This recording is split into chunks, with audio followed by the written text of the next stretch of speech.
자, 오늘부터 창세기 37장을 묵상합니다. 창세기 36장은 에돔 족속의 족보인데요. 네, 그 부분은 족보 부분이어서 스킵하도록 하겠습니다. 물론 그 부분에 우리가 메시지가 없다라고 할 수는 없으나, 우리는 스킵해서 37장 이제 요셉의 이야기로 넘어가겠습니다. 37장 1절부터 9절까지 오늘 먼저 읽습니다. 야곱이 가나안 땅 곧 그의 아버지가 거류하던 땅에 거주하였으니 야곱의 족보는 이러하니라. 요셉이 17세의 소년으로서 그의 형들과 함께 양을 칠 때 그의 아버지의 아내들 빌하와 실바의 아들들과 더불어 함께 있었더니 그가 그들의 잘못을 아버지에게 말하더라. 요셉은 노년에 얻은 아들이므로 이스라엘이 여러 아들들보다 그를 더 사랑하므로 그를 위하여 채색옷을 지었더니 그의 형들이 아버지가 형들보다 그를 더 사랑함을 보고 그를 미워하여 그에게 편안하게 말할 수 없었더라. 요셉이 꿈을 꾸고 자기 형들에게 말하매 그들이 그를 더욱 미워하였더라. 요셉이 그들에게 이르되 청하건대 내가 꾼 꿈을 들으시오. 우리가 밭에서 곡식단을 묶더니 내 단은 일어서고 당신들의 단은 내 단을 둘러서서 절하더이다. 그의 형들이 그에게 이르되 네가 참으로 우리의 왕이 되겠느냐, 참으로 우리를 다스리게 되겠느냐 하고 그의 꿈과 그의 말로 말미암아 그를 더욱 미워하더니 요셉이 다시 꿈을 꾸고 그의 형들에게 말하여 이르되 내가 또 꿈을 꾼즉 해와 달과 열한 별이 내게 절하더이다 하니라. 네, 창세기 37장부터는 아브라함, 이삭, 야곱, 요셉 중에 요셉 이야기가 이제 시작됩니다. 창세기 50장까지 요셉과 관련된 얘기가 쭉 나오죠. 아마 요셉은 그리스도의 예표라고 할 수 있는 대표적인 인물입니다. 그래서 창세기에 되게 많은 부분을 요셉의 삶과 요셉의 여정들을 기록하고 있습니다. 그럴 때 요셉을 향한 그 별명이 있죠. 그것이 꿈꾸는 자입니다. 꿈은 그냥 꿈이라는 단어가 일반적으로 통념적으로는 긍정적인 뜻도 있고 부정적인 뜻을 동시에 갖고 있는 단어이기도 하죠. 허황된 망상을 뜻할 때도 꿈꾸냐 이런 말을 하고 또는 때로는 원대하고 또 동기부여적인 목표 설정을 뜻할 때도 꿈이 커야 된다 이런 식으로 긍정적으로 표현하기도 합니다. 요셉의 삶을 묵상하면서 요셉이 꿈꾸는 자였습니다. 그때의 꿈이란 요셉이 허황되면 꿈을 꾸는 것이 아니라 하나님이 주신 꿈을 꾸는 자였던 것이죠. 예. 이 꿈꾸는 것은 하나님이 우리에게 말씀하시는 대표적인 소통의 방법입니다. 개꿈이다. 그래서 꿈은 그냥 우리 안에 있는 무의식의 발로라고 생각하는 경우가 있지만 실제로는 하나님 우리에게 믿는 자이든 믿지 않는 자이든 우리의 삶을 인도하시는 하나님의 친절한 속삭임일 때가 많습니다. 아마 SOS 모임 때도 아마 이 꿈 해석하는 것 아마 이제 가지려고 합니다. 두 번, 세 번에 걸쳐서 여러분 그때 시간에 잘 들으시면 또 좋겠습니다. 자, 오늘은 꿈꾸는 자였던 요셉이 먼저 어떤 사람인지 이 37장의 내용을 통해 우리는 꿈꾸는 자 요셉, 그리고 그 요셉을 편애했던 아버지 야곱, 그리고 그 요셉을 시기했던 형들, 그리고 이 모든 이 과정을 통해 하나님의 꿈을 이루시는 하나님까지 우리 이 네 부분을 이 37장의 본문을 통해 묵상할 겁니다. 오늘은 첫 번째 꿈꾸는 자 당사자인 요셉입니다. 자, 요셉은 어떤 사람인지 묘사하는 걸 잘 보세요. 2절에 보면 그가 형들의 잘못을 아버지께 다 고자질하더라 라고 되어 있습니다. 이복 형들과 양을 치러 가다가 형들의 비리를 발견한다는 거예요. 양 치는데 무슨 비리가 있었을까요? 아마 어떤 정형적인 폼이 아니라 어떤 게으름과 관련된 그런 잘못들이 있었을 수도 있습니다. 그럴 때 그것을 즉각적으로 아버지에게 고자질을 하더라는 겁니다. 내부 고발자, 우리가 딥스로트에 대한 많은 상반된 견해가 있죠. 그죠? 조직을 배신하는 자인지 아니면 공의를 위해 자신의 피해를 감내하고 또 그것을 말하는 자인지. 그래서 참 어떨 때는 그래요. 내부 비리를 말했던 자가 외부에 그것을 말했을 때 고발의 내용이 옳고 그르냐 그 본질보다는 어떤 유출 경로로 이게 빠져나가는지를 더 탓하는 그런 어떤 초점의 이 비정상적인 전환을 보는 또 시대이기도 하죠. 우리는 어, 이 요셉에 대한 얘기를 통해 우리는 믿음의 사람들에 대한 우리의 지나치는 환상이나 삶의 현실과 괴리가 있는 추측들을 하는 것들을 많이 봅니다. 여러분, 요셉이 그리스도의 대표적인 예표라고 그래서 요셉이 어렸을 때부터 다 인격적으로 성숙하고 그리스도를 닮았다라고 할 수는 없습니다. 그래서 요셉이 이렇게 고자질 잘하는 성격의 소유자였다는 것을 어떤 분들은 요셉을 좋게 보려고 해요. 그러다 보니 요셉이 너무 정직해서 거짓을 숨길 수 없었다라고 말합니다.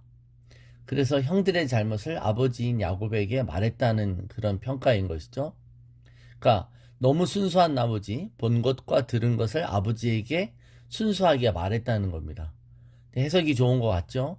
요셉이 여러분 하나님께 쓰임 받을 수 있는 것은 그런 순수함을 계속적으로 갖고 있어서 수많은 유혹들을 이겨낼 수 있었다. 이렇게 요셉을 진짜 처음부터 끝까지 다 좋게 보려는 해석들입니다. 여러분, 이 주장과 이 해석을 100번 동의한다 해도 나는 거짓말을 못해. 사실을 사실대로 말했을 뿐이야 라는 이런 태도가 순진할 수는 있어도 여러분 성숙함은 아닌 것이죠. 그리고 지금 고자질하는 요셉의 나이가 여러분 17살입니다. 여러분 17살은 결코 나이가 어린 게 아니죠. 17살은 옛날 같았으면 결혼했을 나이고 17살이면 거의 성인 대접을 받을 수 있는 나이입니다.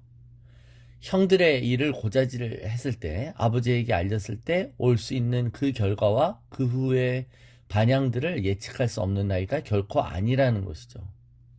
만일 형들한테 이런 피해가 올 줄 모르고 나는 순수하게 정직하게 말했어요 라고 말한다면 그것은 아직 인지 능력이나 상황 파악 능력이 모자라거나 분위기 파악을 못하는 청소년일 수 있습니다. 그죠? 근데 그걸 알면서도 형들의 일을 아버지에게 고자질했다는 건 아무리 정의로움으로 요셉을 포장할지라도 어쩌면 형들에 대한 배려심이 모자라는 아이라고 밖에 볼 수 없는 것이죠. 그러니까 고자질에 대한 동기를 아무리 좋게 보아도 고자질인 것입니다. 자, 성경은 뭐라고 말해요? 말하기를 좋아하는 사람은 실수가 많다고 말합니다. 말을 해놓고 후회하고 어떨 때는 말하고 싶은 충동이 너무 강해서 무언가 말할 거리를 찾다 보니 할 말과 하지 말아야 할 말을 가리지 않고 말하게 되는 실수를 범하는 것이죠.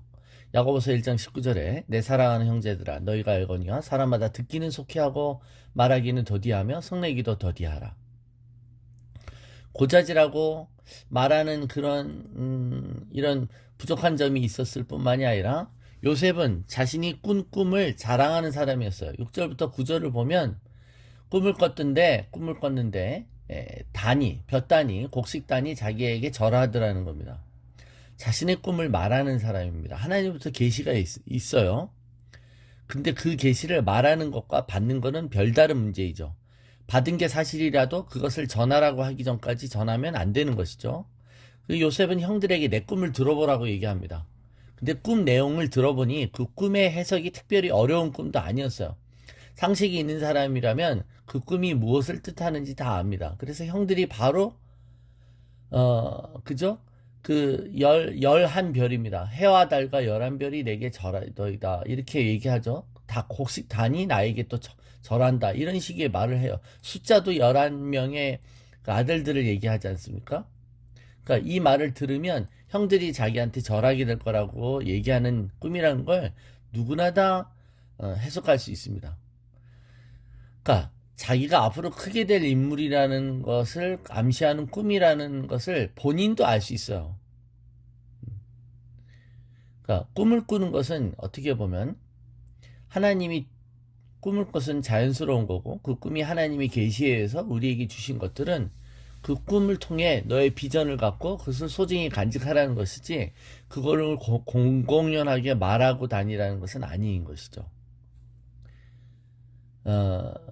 그럴 때 야곱도 이 요셉이 경솔한 행동을 하는 것을 질책합니다. 여기 보면 나중에 보면 해와 달도 절하더이다 이런 말들을 할 때 아버지 엄마도 이 요셉의 꿈 말하는 것들을 실착하는 겁니다. 그러니까 이 말은 그 꿈을 말함으로 형들과 아버지하고 부모 앞에서 나 장차 이렇게 큰 인물, 크게 될 놈인가요? 예, 크게 될 사람이야? 이렇게 말하는 것입니다. 그러니까 요셉의 이런 태도는 아나무인이고 기고만장하며 천방지축이라고 할 수 있죠. 그래서 이것이 형들의 미운털이 바뀌게 된 이유인 것입니다.